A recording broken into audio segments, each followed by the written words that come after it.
The past 6 months alone have been extremely difficult for the Philippines as far as defending its sovereign rights in the West Philippine Sea is concerned. This has been particularly the case for the Philippine Navy, which along with the Philippine Coast Guard has been at the forefront of upholding the Philippines' sovereign rights and standing up to increasingly aggressive bullying tactics by China. On multiple occasions, Chinese maritime forces deployed water cannon and other intimidation tactics which have caused injury among Philippine Navy servicemen. The question right now is the status quo really working? Is the Philippines the David versus the Goliath of China, or is it just being bullied around, or as we say in Filipino, kawawa? What should the Philippines do in order to ensure that it effectively protects its sovereign rights in the area and at the same time doesn't look like being bullied around? How can the Philippines be a strong, robust, and feisty David against the Goliath of China? And what has been the evolution of the Philippine Navy, its capabilities, its orientation, its doctrine, and how does it want to become a true force to reckon with in the 21st century? To understand the modernization and the increasing assertiveness of the Philippine Navy, we have a special guest today. Commodore Trinidad, thank you very much for joining us. There's a lot to discuss. First of all, what is the state of play in terms of over the past 6 months or so, especially since last November, we have seen at least 3 incidents of water cannoning by China. The latest one around March of this year led to the injury of multiple servicemen. Can you tell us a little bit about, are we seeing a progression in the aggressiveness of China and in terms of what happened to our servicemen in terms of the injuries, including yourself? I mean, yeah. Yeah, Richard. Looking at the past 6 months would give us a microcosm of China's intent. So you ask if is there progression of the actions of China? Yes, definitely. We need to go back to the early 90s when the US bases left and there was a power vacuum. And the Philippine Navy and Western Command noticed Chinese markers in the West Philippine Sea. So we would regularly send out our men, our ships, to look for these markers and to blow them up. 93, 94, these markers were now observed to be underwater. They were reflectorized and they would be angled towards a particular spot in the sky, which we believe is satellite tracking. From the 93s, 94, we saw now China preventing us access to Mischief Reef. This was gray on gray, gray ship on gray ship. And then they started building fisherman structures and said that this is for the fishermen and for international use. Then they said this would be for marine research. And then they reclaimed in the early 2010, 11, 12. And then they militarized the area. Now there is talk of them establishing an A2, anti-access air denial, A2AD. Or maybe put up an ADIS. Right. Asymmetrical approach. Yeah. And what we are seeing for the past 6 months is their subtle attempt to exert pressure below the threshold of conflict. So they're using white ships, they use the maritime militia, they are using water cannons, or gray zone approaches which are actually illegal, uncalled for, unprofessional actions, if only to be able to impose the will on us in the West Philippine Sea. I mean, the gray zone thing has been there for quite some time in terms of the discussion. The reason I'm asking about the last 6 months per se is because we're seeing injury of Filipino servicemen. This is not something that was happening before. We saw them using the armada of their militia forces. We saw them using their Coast Guard to bully us, to swarm us. Those things have been happening for years now. But in the past 6 months, you have injury of Filipino Navy servicemen. This looks to me like the darkest shade of gray zone, if not something between gray zone and direct clashes, armed clashes. So I'm trying to wrap my head around it. Are we entering a new phase of Chinese aggression or intimidation tactics in the area? It's a new phase in the sense that the actions now are more geared towards imposing their will. Back then, it would be illegal actions like cutting across your bow, nudging the ships. This time, those water cannons are very, very strong. First, we had 4... How strong? I mean, if this is a Mike Tyson punch or Pacquiao punch, how many of that? Yeah, Pacquiao and Tyson combined. It's strong. It kills people. I mean, you punch someone with that power. It will throw you off your feet. Yeah, exactly. Yeah. Anybody on the open deck would get hit and fall off the ship into the water. First time we had 4 injured and then we had 3 injured. It's an escalation of previous illegal actions of them. but it's not yet at the threshold of conflict. So that's the way China operates. They will push you to the brink. It's brinksmanship. They will do everything to make you fire the first shot or commit the false move, a false move. What do you think is China trying to achieve here? Are they trying to intimidate us into submission? Are they trying to figure out how far we're willing to go? What do you think is going on here? Again, this is an intention analysis, so it's always a little bit probabilistic, but I want to understand how the Philippine Navy analyzes this. China would like us, it's very Chinese thought when it comes to war fighting. They would like to win without fighting. Fighting a war, but more importantly, without the adversary fighting back against them. So they will do everything which is not on the book, except firing the first shot, except actually going to war, and make you commit the first mistake. The Philippine Navy knows that, the AFP knows that. We have told our ground troops, be very careful of them putting you in a situation that you will make the first mistake. You'll fire the first shot. So we have told our troops the use of force for mission accomplishment is not allowed. Meaning in the RORE, we do not allow you to use force, weapons, firearms, of course, without infringing on the universal right of self-defense. I don't want to put you on the spot, but I mean, the only incident I can think about of us and China having some sort of showdown is the Scarborough Shoal incident. Is there something that the Philippine Navy learned from that experience of dealing with China? Not to push them to the brink, not to use escalatory actions that would, I mean, they're the world's largest navy in terms of numbers. They could have a ship on Scarborough, on Ayungin, on all our features there. They could have 10 ships on every feature and still have more back home. This is one of their approaches to be able to show us that we could control this area. Right. So what we are doing is we exert our right. We will not be deterred by what they're doing. We will exert our right. We will continue reprovisioning our troops, protecting our fishermen as much as we could. Of course, with international law behind us. Right. Connor, I understand that there's always the escalation domination challenge that, if you bring something big, they'll always have something bigger. I had a conversation just the other day with our friends in the Philippine Coast Guard. They were saying, yes, you have more modern ships, 90 plus meters, 80 plus, but they have 100 plus meters, right? When it comes to Philippine Navy, I understand that the escalation domination will always be part of your calculus. But my concern is, we want to be the David versus Goliath, right? Because obviously they're the Goliath. But I think there's a difference between David and medyo mukhang kawawa, if I can put it that way. Because what I've noticed is, because I'm quite active on social media, so I've posted videos, the public videos, about some of the incidents we had. Yung mga times na kunyari may joint patrols tayo, we shall discuss, whereby nakita ang gwapong-gwapo yung Philippine Navy in advance, ganda ng response. Or may mga times na binubuli tayo and then we try to avoid something, do something gritty, gusto ng tao. Pero yung mga times na parang medyo kinakalawang yung boat natin, tapos kinakawawa lang. Like, I noticed the response, at least among Filipino people, I know there's an international messaging here, is that parang, yun lang bang meron tayo? Wala ba tayo mas magandang barko? Bakit yan ang ginagamit natin? What I'm trying to understand is, how do we manage the escalation domination dilemma without coming off as parang kawawa tayo? Or, I mean, we're more of a David rather than kawawa. First and foremost, the objective here is not to go against China.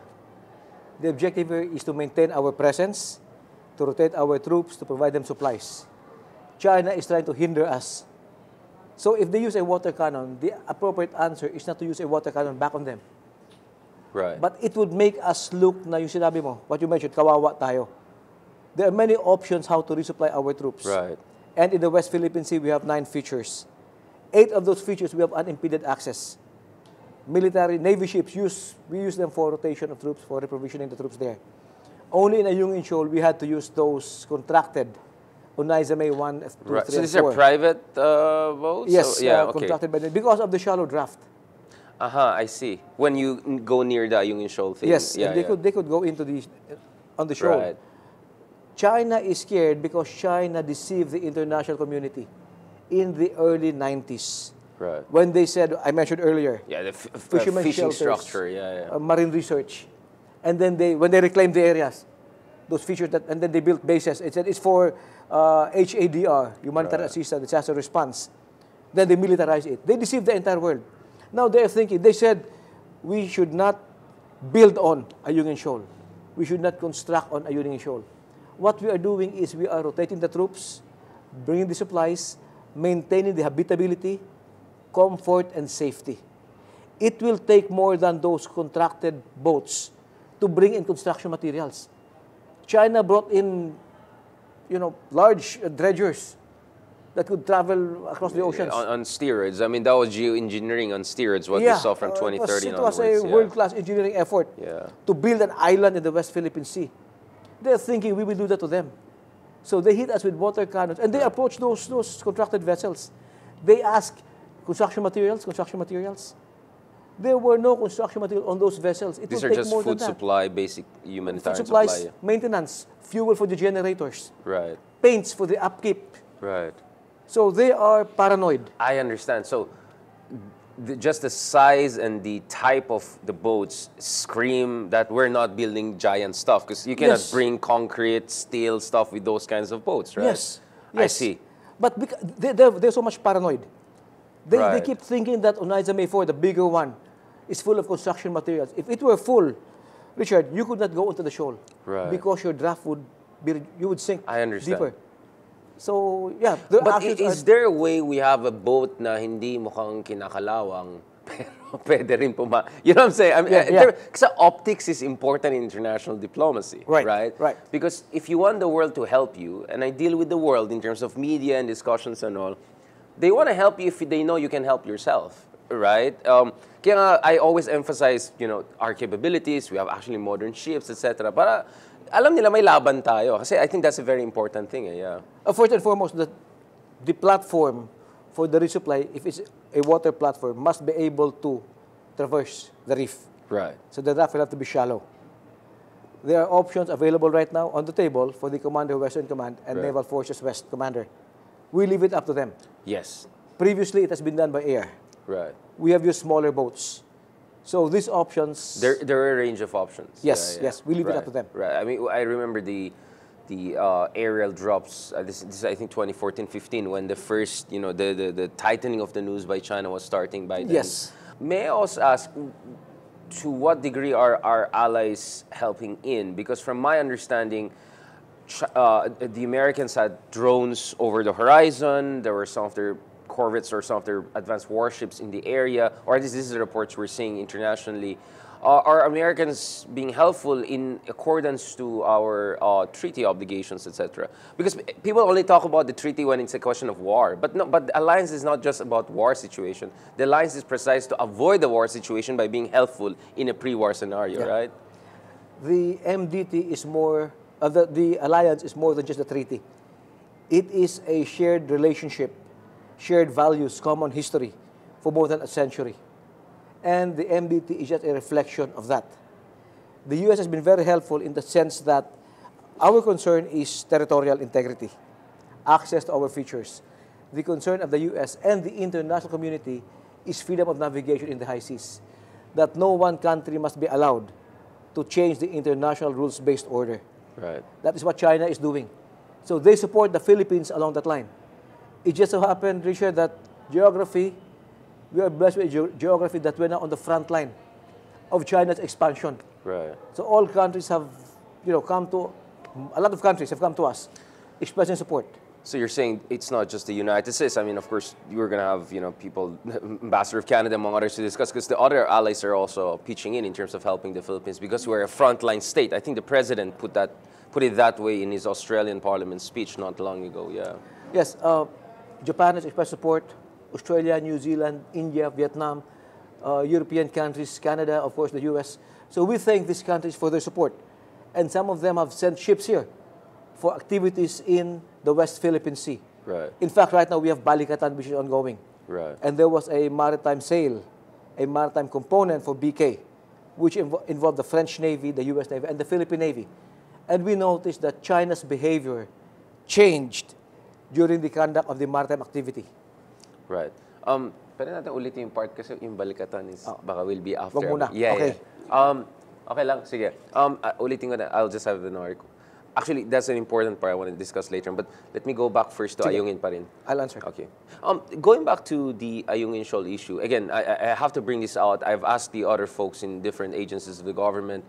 what was the whole gentleman's agreement discourse coming from China? So you're saying the Chinese want to lay a trap, they want us to make a mistake, but now it's like they're concocting agreements that are non-existent. What is your understanding? Because you were in the Philippine Navy also during the previous administration, right? Gentleman's agreement, they said that the current administration has known of the agreement. There's a new model. All of these are part of the false narratives. This is disinformation. Yes. You didn't get any command during the Duterte time to I don't whatsoever. know, not do anything about the... None whatsoever. This is this information to make us fight among ourselves, which is very Chinese in approach. So intrigue. Psychological warfare. Yeah. Yes. Others call it unrestricted warfare, political warfare. I call it cognitive warfare. Hitting the minds of the Filipinos. Shaping public perception. So that public perception would now say, this is what we would like to happen in the West Philippine Sea. So every Filipino has to understand that and not get dragged into it. Well, I would call it Marites warfare, but... That's the most effective one. It looks like a Marites warfare to me. I mean, the way you have people from the previous administration contradicting each other and themselves, like, this doesn't look a legitimate and of claim course, to me. Richard, Marites as Marisol, Maricon, and Mariposa. Yes, exactly. Yeah. It evolves. Going back again to this, can you correct us? Because from the outside, it's still not clear whether the situation in the Ayungin Shoal is sustainable short of any significant fortification. I mean, yung BRP Sher M na pinark natin since 1999, I've talked to many people from different backgrounds. Some would tell you it's going to be there for the next 20, 30 years. It's just a matter of maintaining yung mga nasa loob, communication systems, etc. Some other would say, we're not sure. Parang kinakalawang ito. Baka bibiga ito. So baka kailangan ng cementing or whatever. Without, again, divulging confidential information and all, what is the actual status of BRP Sher M aside from its, you know, a little bit not so nice optics from the outside? From the outside. Yeah. Let me answer you this way. A lot of talk has been said that LeBron James is too old to play in the NBA. That has been said, saying, 5 years ago? Yeah. We have heard that line that the Sher M will not last. That was said, 10, 15 years ago. It's still there. So it's our responsibility in the Philippine Navy to maintain the upkeep, the safety, the comfort of the men, and the habitability. But I would say that it would still last. I mean, it's still standing. You're confident, even in spite of your claim that you're not doing any fortification as China is trying to accuse us. You think it's possible under the current levels of resupply and all to keep this thing going? Yes. For the next generation, I would say. Yes, yeah. I mean, for sure, we will have, later on, we will get to a point of how will the Philippine government approach West Philippine Sea in its entirety. Right. Not just Ayungin Shoal. And speaking of the entirety, could you tell us a little bit also about, Commodore, about what's happening in the other flashpoints? We have Panatag Shoal on one hand, and then also in the Pag-asa and the Kalayaan Group of Islands. We have unimpeded access to the 8 other features. Not only them, but to the northern islands, Batanes, Babuyan Group of Islands, right. Benham Rice. For the 8 other features in the West Philippine Sea, we use gray ships for the resupply. We have regular maritime patrols, air surveillance flights in the West Philippine Sea. It's only in Ayungin Shoal.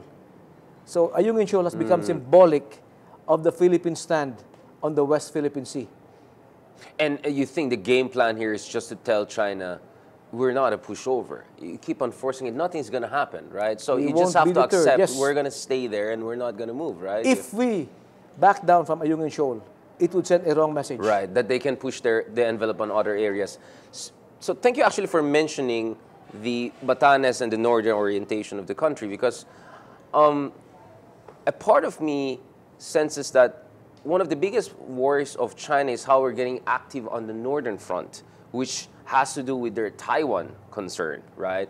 There's the ETCA issue, and we had conversation with folks from other agencies of the government. Some of our bases are in Cagayan, Isabela. There were some discussions about, you know, Pentagon or U.S. helping with building some of the port facilities in Batanes. In the latest Balikan exercises the other month, right, we saw some exercises in Cagayan. And from what I understand from Colonel Mike Lohico and other people, they were saying that they did exercises to make sure if someone tries to take some of those islands in the north, we're going to take it back. So he didn't name countries, but we know what he's talking about.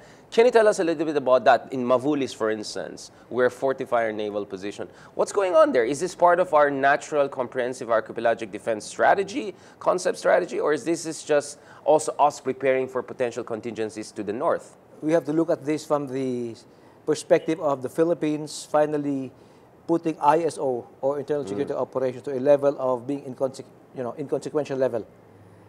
This allowed us to now shift towards the external environment, as what the President mentioned.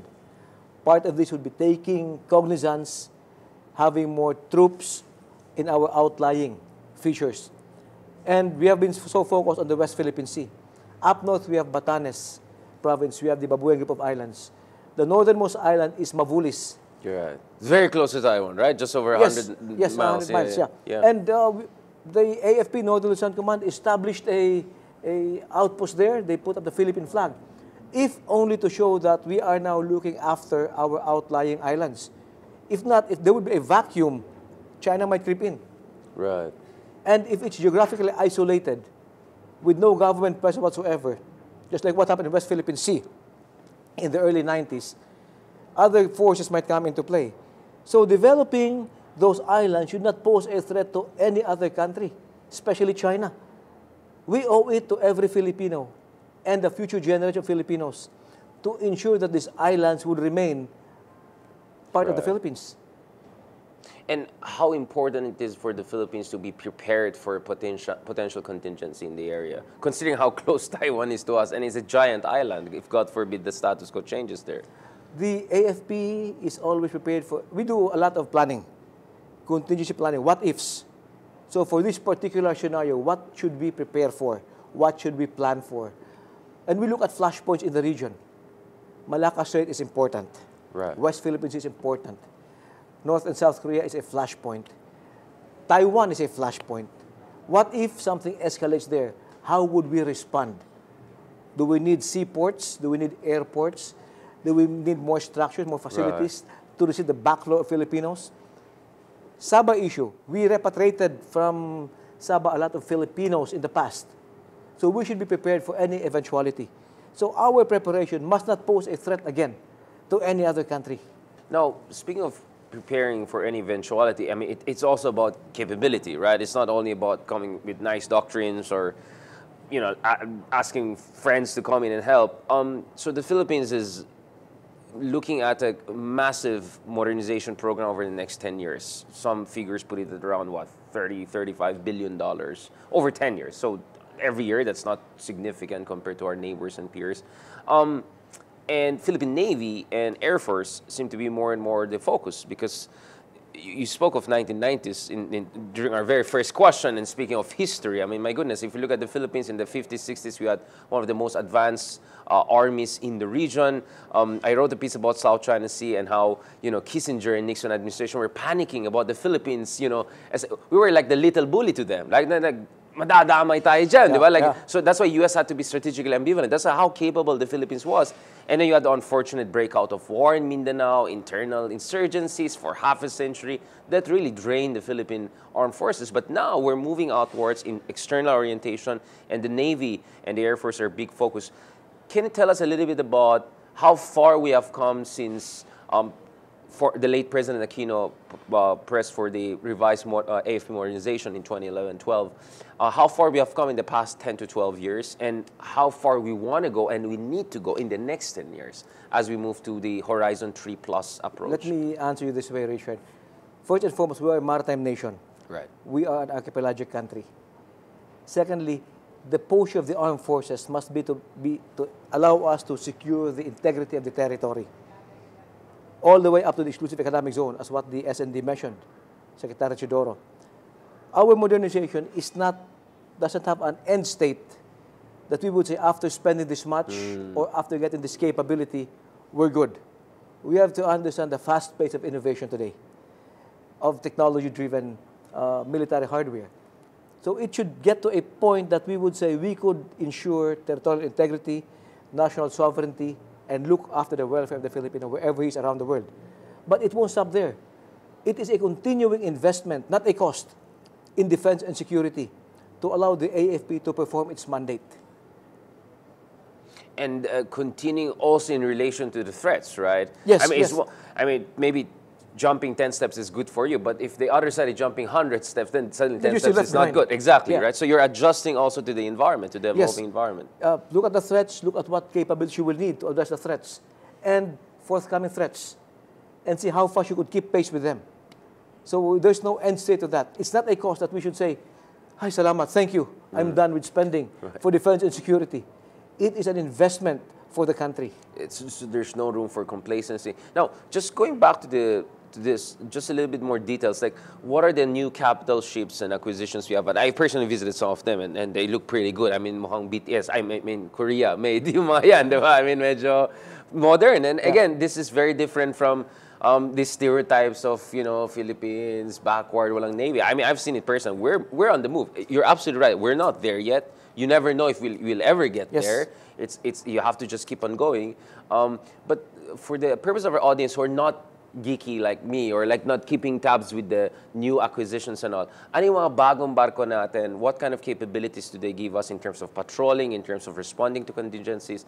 And then before we talk about the future, which is submarines and other warships and all, Just for perspective. Please, We inherited a lot of ships from the U.S. World War II. And you mentioned in the 50s, 60s, we were the #1 in the region. Sure. We sent a peacekeeping contingent to the Congo with Air Force jets. Congo? To the I had Congo. no idea. I knew the Korea one and all, but wow, Congo. A sizable contingent of Air Force jets to the Congo, I think 1950s. We were a power. This is the Cold War situation, right? Even probably before the Cold, just after World War II. Now, because of focus on the internal security situation, we gave more emphasis to ground operations. And we call them the legacy ships.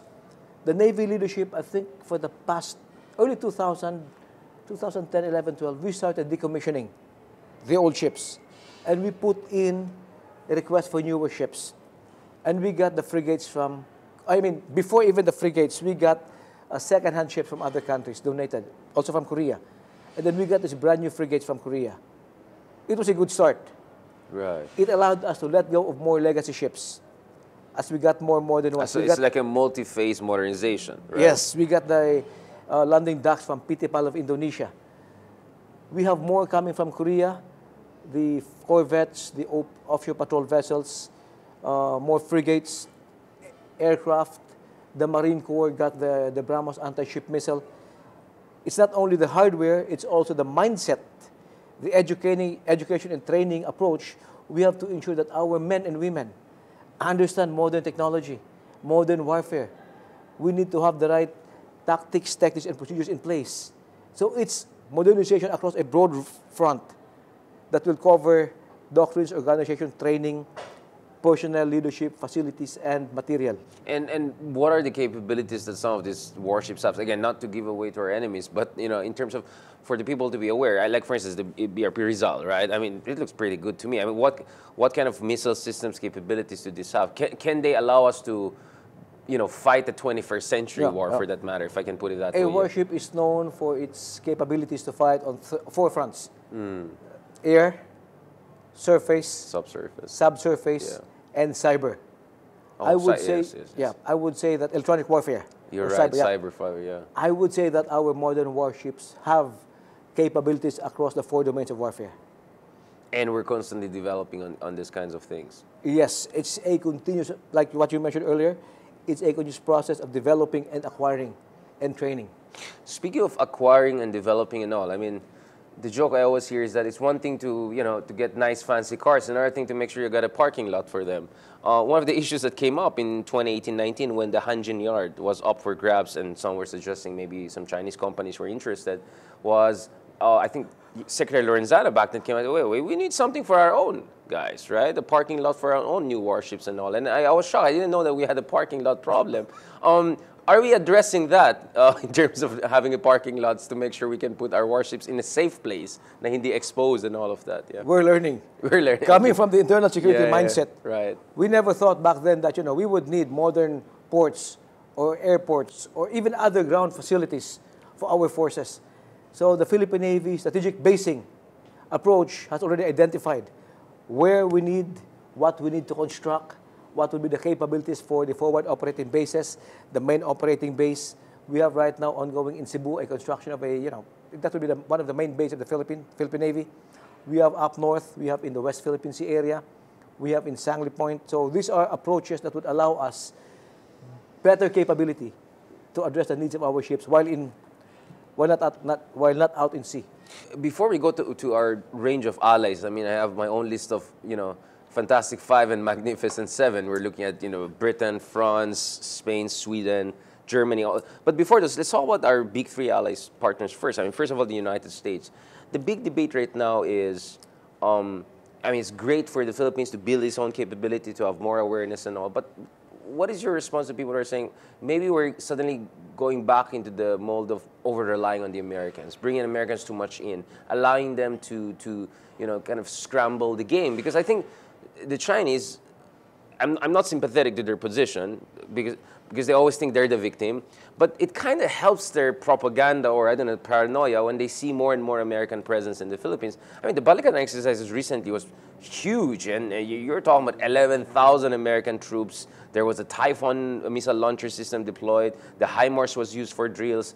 What do you say to the argument that we're kind of not helping, if not provoking tensions, right?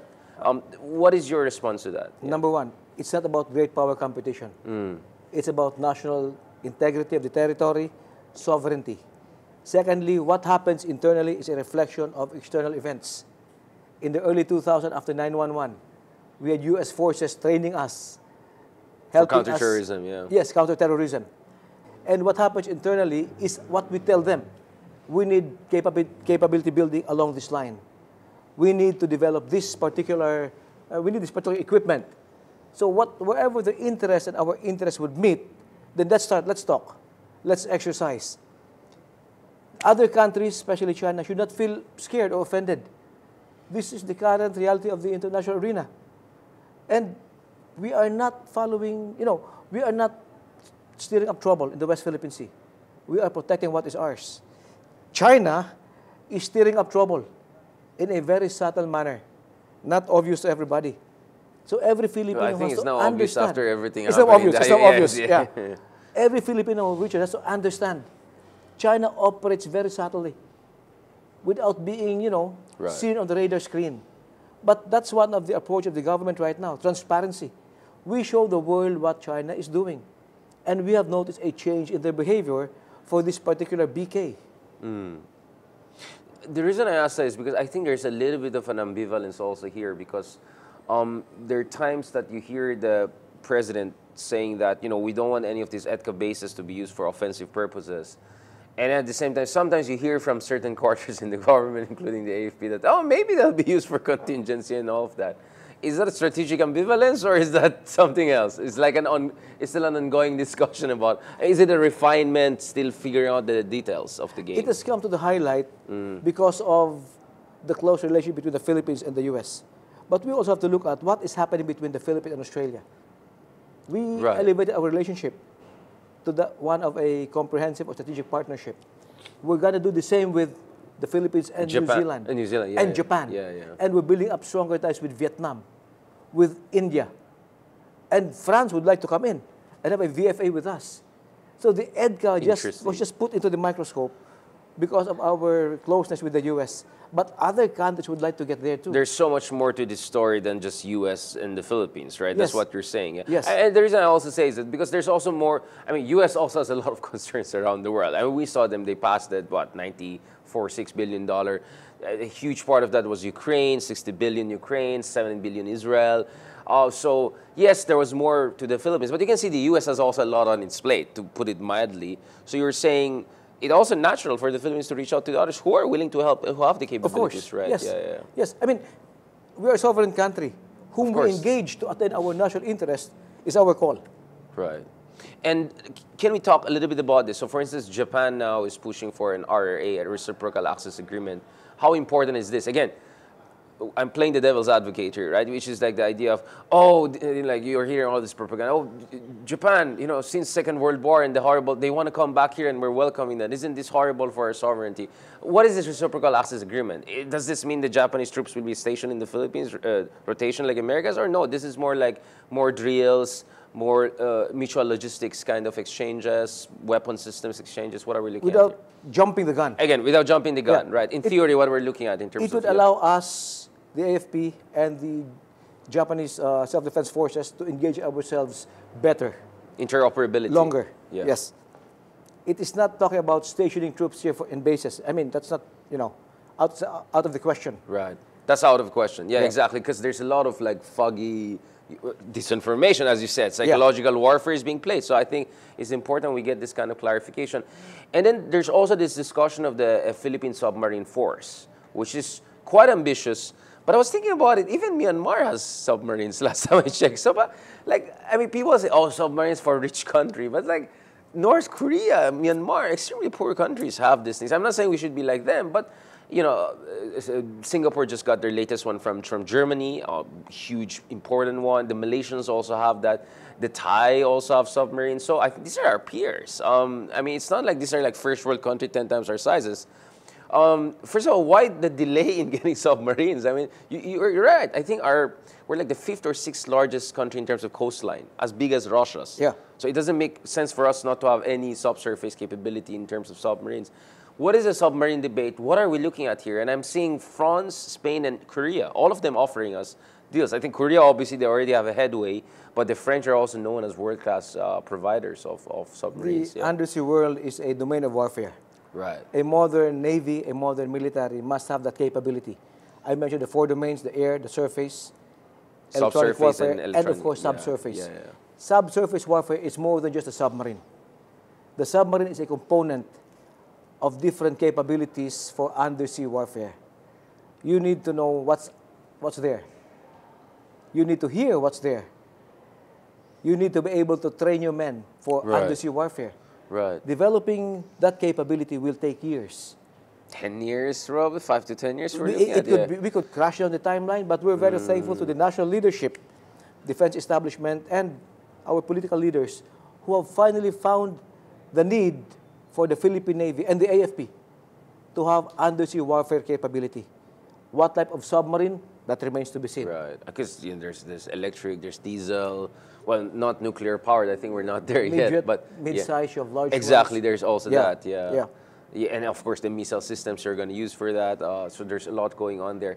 But this is serious, right? This is not just like throwing wild ideas out there. The Philippine Navy is seriously considering moving towards submarine acquisition in the near future. Yes, this first started, I think, in 1999, 2000. There we go again, yeah. And then right now, the Philippine fleet has the submarine group, which is tasked to lay the foundation. So there's already a skeletal structure for this. this. Yes. It has been there for what, 10, 15 years maybe. And we have been sending officers abroad to study, to understand, subsea and everything. Right. All those techie stuff for the new generation of officers. And how important is having submarines? Ano to, papogi lang ba to? Or this is really crucial for us to know what on earth is happening down there and also fight back? Let me put it this way. It could be the knockout punch. Right. It could be the silver stone, the smooth stone of David. I see what you're saying. Against a Goliath. It is expedient to acquire. It is cheaper.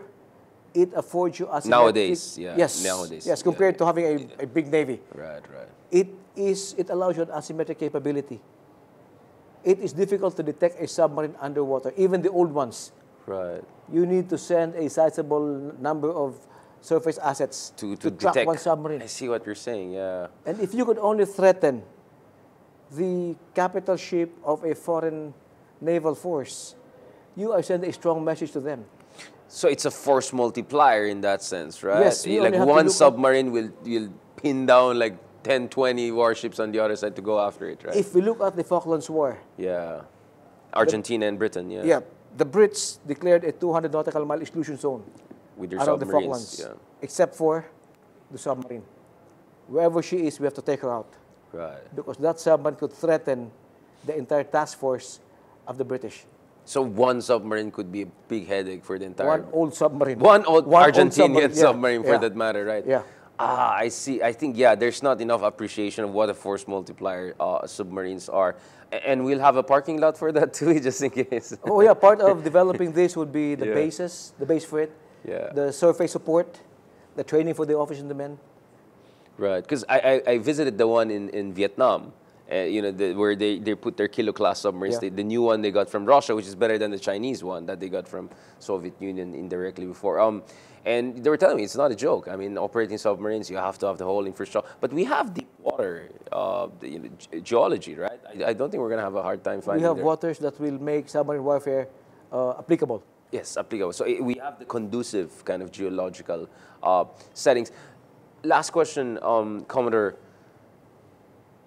The question also nowadays is not only a parking lot, not only getting nice new fancy warships or submarines, but it's also about developing our own industrial and military capabilities. You know, vertical integration, maintenance capability. Because one of the things I keep on hearing is, maganda sana bumili tayo ng ganun, pero ma-maintain ba natin yan? Or, bakit pa tayo bumili sa Indonesia? Kaya naman gawin natin yan sa Pilipinas, di ba? I mean, because, you know, Indonesia has a decent shipbuilding industry right now. We're importing a number of tarlac, for instance, right? We got it from... Can you tell us a little bit about what are plans in terms of building our own defense industry, particularly with the naval orientation, Air Force naval orientation? Yeah. One good thing right now with the defense establishment is they have seen the need to establish our defense industry. And there's a pending bill which will be signed into law, I hope, very soon. Right. To establish like an export patronage zone for defense manufacturers in Bataan. Interesting. DND is now in the process of crafting the IGRR for that. This will allow us to bring in manufacturers to partner with local industry. Interesting. We need to secure our supply chain. We need to be able to manufacture in country. Right. So it's not just a question. The desire has been there, but the capability has been lacking. Right. Hopefully this time we will have that capability.